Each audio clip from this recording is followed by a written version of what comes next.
आषाढी एकादशी निमित्त सर्वांना खूप खूप शुभेच्छा। बघा मी आता बनवते फराळ।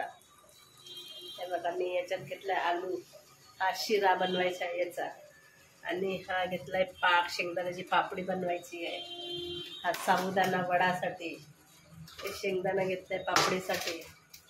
चला आता मी बघू आता कोणता कोणता साहित्य लागते ते दाखवते। आता याच्यात टाकते साबुदाणा,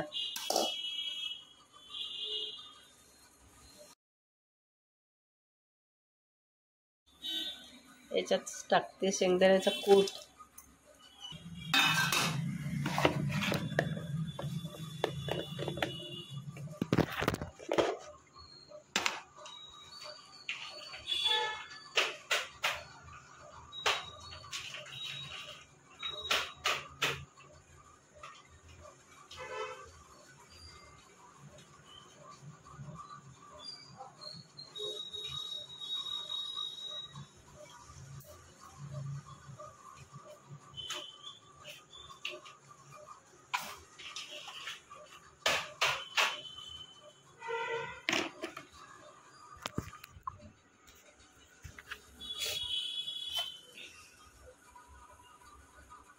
घेतली आहे मिरची, हा चवीनुसार मीठ, याच्यात टाकते आता हा निंबू, याचा रस, ह्या निंबूचा रस टाकत आहे पिळून।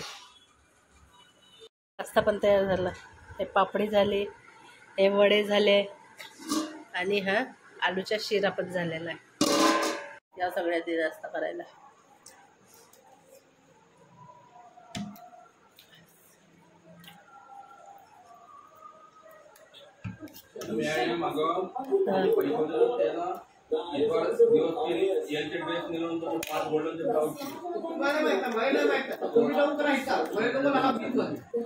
कसं झालाय फराळ?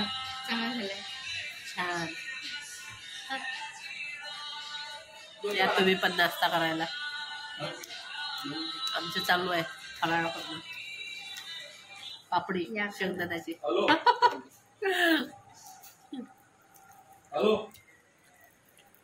स्टाईल कसं झालाय?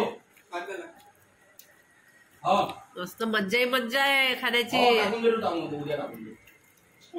चला ब्लॉगच्या एडिटच करते, बाय बाय।